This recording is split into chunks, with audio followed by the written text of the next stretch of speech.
So here's my thing. I feel like no one knows how to drive on a roundabout because I kid you not, I almost died the other day. I was coming back, and so I was going on a roundabout, and there was a truck behind me. This red truck, giant red truck. He literally was coming in and then did a U-turn in the roundabout. Didn't go all the way around. Just at the Turned first around. happen. Yes, so I was coming this way. He was going from this way, but then cut me off, did a U-turn right here. And there was a truck behind me, and we both almost had to slam on our brakes and almost hit him. And I didn't even honk because I was so just. What did he do? I don't know. Just go back the other way? No, he went the Just wrong in the way. oncoming truck? Yeah. All the way around? No. Okay, I'm sorry. No, he did. So he like came in the roundabout, Yep. but then Turned did an around. immediate U-turn instead of going all the way around. He turned into me. How did and you I get around stopped. him? I just waited for him to come through, and then he was in front of me. So then he like went down this road in front of me. Like he just decided to shortcut the roundabout instead of going all the way around. Just went the incorrect way. I mean, innovative, really. No, I'm like the roundabout's there. You can literally do a U-turn. You're going to get there anyways. Yeah. He probably saved 0 time. No. 0 and seconds. almost me and the truck behind me got into a wreck because of him. But I'm not kidding. My jaw dropped and I was like, Just how do you react? What do you, if you like called the cops, like how do you explain? This guy just turned around in a roundabout. It's like, yeah, that's what they're for. Like, no, you don't understand. I don't Not like a all the roundabout fan. roundabouts. No, No. that's my hot take for today. No, that's a great take. And I'm passionate about it. I could tell. I agree. I think I like the ones that are one lane. It's very Yeah. self-explanatory, Yeah. but when you get into 2 lanes in a roundabout, bets are off. Yeah. And they're mostly 2 lanes, so I'm with you. I've never done this before. Here we go. Okay. Welcome to No Dumb Questions, where we scour the internet for questions about personal finance we don't think get answered enough. I'm Isaac. I'm Ashton. So today we're talking about compound interest. Yes. And we have some questions that we found on Reddit in regards to compound interest and just kind of explanations for those. But first, before we get into those questions, do you want to explain what is compound interest Sure. and how does it work? Yeah, absolutely. Compound interest, when I was a teacher in a past life, was like one of the first lessons I taught kids when it came to investing. And essentially it is, the best way is an example. If you have $100 and it goes up 10%, it's $110. If you make another 10%, it's not 120, it's actually 121 because you're now gaining on that new principal value of 110. And so the magic of compound interest is that as your base value grows, the percentage is actually growing more and more because of the principal value increasing with time. So over 20, 30 years, if you're getting a compound annual interest, the amount you're making is going up significantly every year. Yeah. Super fun. It's great. And there's a lot of confusion. I know when we were prepping for this, we were on Reddit and there was some people calling it like not real. Yeah. Like there was some crazy takes on there. Compound interest Compound is a lie. interest is fake. All of my investments, I've had my Roth open for 5 or 6 years now. And so really being able to kind of see the effects of it are very, very cool. Yeah. Yeah. Okay, so now that we've got that out of the way, we know kind of how compound interest works. I'm going to dive into the first question from Reddit. So this person asked, or first they said, Charlie Munger says, don't interrupt compound interest at all cost. If you sell an asset and buy another one immediately, are you then losing your compounded interest? So the title, like they're kind of heading for the question was, is compound interest ruined by rebalancing? That's whenever you found this and put it in the sheet, it actually was pretty interesting because there's a lot of these on Reddit where it talks about like, well, you actually don't make the money until you sell, so there is no compound interest.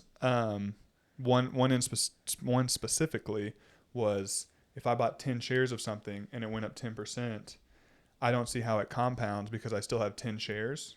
Okay. And so I think there was a little confusion Yeah. on if you think the price of it is going to, if the price goes up, yes, you still have 10 shares, but historically that's now the new price, Yep. right? And I think the confusion is the person was saying it's going to go back down to what they bought it at. So like, how can they compound shares?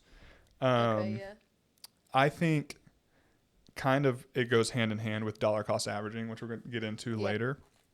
But from everything I've seen, I don't think it's ruined by rebalancing at all. Yeah.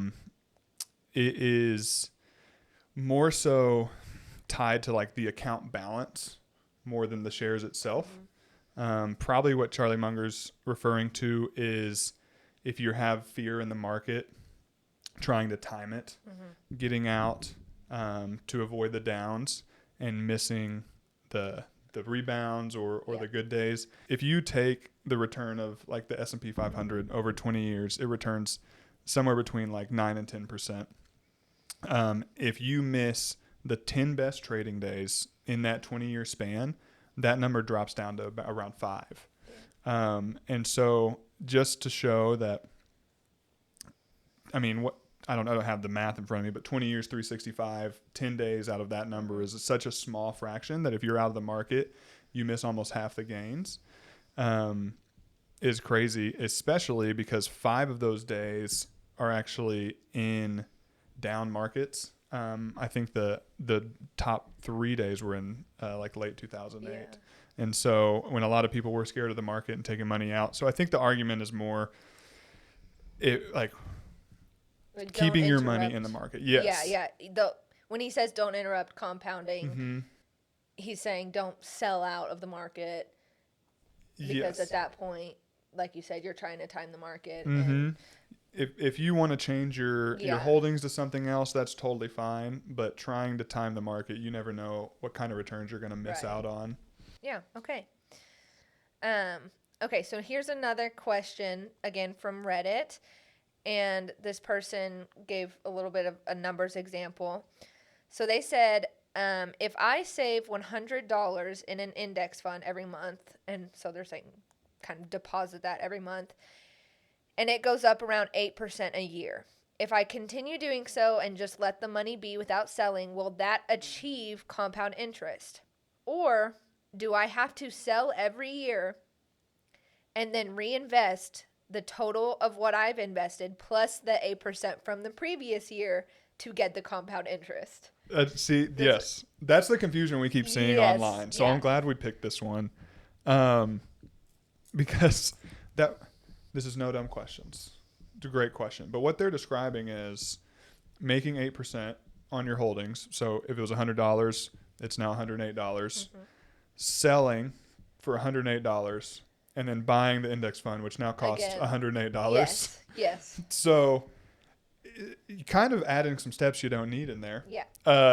But to answer the question, yes, you do achieve compound interest just Right, just the by first the part. first part. Yeah. You just put it in there and go. Leave it. And actually, what they're describing a little bit, and you can get into it, or I can keep going, is dollar cost averaging. Yeah. Right, adding $100 every month to kind of raise or lower that entry price. Right. Yeah, so dollar cost averaging is, first off, just the most easy principle if you're starting investing, just dollar cost average. And the reason is if you, like this person was saying, they did $100 every month. If I'm purchasing $100 every month, no matter what, then whatever stock or ETF or fund that I'm buying, I'm still buying the same dollar amount if the shares cost more or if the shares cost less. So if they're down, I'm buying more shares at a lower Got price. If they're up, I'm buying fewer shares at a higher price. So over time, you're going to get an average share price that essentially will keep going down theoretically. And that's just going to benefit you in the long run. Absolutely.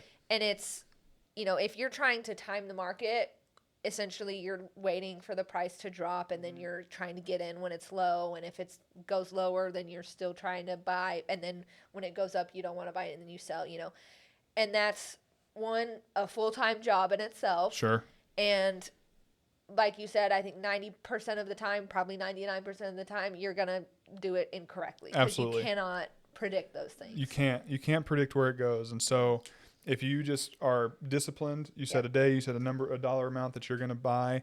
If you're going to buy, $200 a month or $100 a month, and that gets you 5 shares, maybe the next month it only gets you 4. You keep buying it because maybe the next month it gets you 7, and then the next month it gets you 6, and then you look up the stock prices, up 5% from where it was, which doesn't sound great over the long haul. But if your entry price is lower, that percentage gain is actually going to be significantly different.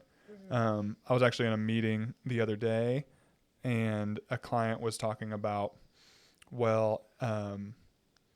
401k at work had been outperforming some other investments, and we got to explain to him that's because he is contributing, and so he's actually dollar cost averaging into his 401k, which is capturing these lows, causing his gain to be a little bit skewed based on the index or the benchmark. If you're in any kind of employer sponsored plan, a 401k, 403b, anything like that takes automatically from your monthly paycheck or whatever it is, that's automatically dollar cost averaging. So you might not even know that you're doing it, and that's kind of how those things are set up, and it's set up to benefit you. And if you want to learn more about that, go watch last week's video. Go watch our 401k video. Learn absolutely. all about those. Okay. You have a quote for us? I don't have a dumb quote. I have an inspiring quote. Oh, okay. This actually inspired the whole dumb quote thing. Is whenever we were filming the pilot episode for this, I used it, and it's goofy. But I played football in college, and I had a coach who would always go around every morning because we work out at 5:30, and you gotta be a dog today. Like a dog, he just wakes up and works. He doesn't know any different. Eats the same thing every day. You gotta be a dog. And I had a friend who came to work out sick one day, and he wasn't able to make some of the times when we were running. And the coach came over, like, "What's going on?" Like, "I'm just not feeling good today, coach." And he goes, "Well, you know what they call a dog when he's sick? Still a dog." And he made him keep running. Run. So, that's tough. What do you call a dog when it's sick? Still a dog. Yep, dogs don't get sick days. Thank you for watching. Thank you.